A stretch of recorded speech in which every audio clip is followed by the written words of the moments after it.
Pemerintah mengalokasikan dana dukungan untuk pemulihan ekonomi nasional melalui beberapa perusahaan BUMN senilai hampir 150 triliun.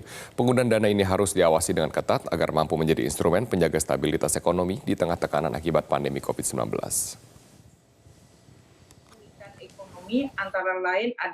Pemerintah telah mengeluarkan anggaran senilai Rp149,29 triliun bagi sejumlah perusahaan BUMN di dalam negeri. Total anggaran ini termasuk dalam alokasi dana pemulihan ekonomi nasional pasca pandemi COVID-19. Pengamat ekonomi Indef Bima Yudhistira meminta pemerintah mengawasi penggunaan dana dukungan tersebut dengan ketat sehingga mampu menjadi instrumen penjaga stabilitas ekonomi di tengah tekanan pandemi COVID-19.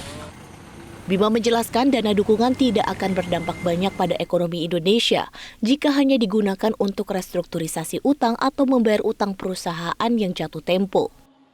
Menurut Bima, idealnya dana dukungan ini digunakan perusahaan BUMN untuk merekrut banyak pekerja yang terdampak PHK. Sebelumnya kan banyak BUMN yang tiap tahun minta penyertaan modal negara atau minta semacam suntikan bantuan gitu ya dari pemerintah, tetapi kinerjanya biasa-biasa saja. Jadi tidak ada kenaikan kinerja, malah kerugiannya semakin membesar. Nah, jadi ini yang memang harus benar-benar dipastikan kalau bisa memang tidak untuk melakukan restrukturasi utang ya atau pembayaran utang jatuh tempo, tapi uang dari APBN, dari pajak masyarakat, ini lebih pasnya digunakan untuk merekrut misalkan ketika swasta banyak melakukan PHK, maka BUMN waktunya untuk melakukan rekrutmen besar-besaran. Nah, jadi bisa jadi buffer kondisi ekonomi yang sedang tidak stabil. Dana dukungan yang dikucurkan oleh pemerintah ini disalurkan dalam sejumlah skema, seperti dalam bentuk subsidi, kompensasi, penyertaan modal negara, hingga dana talangan.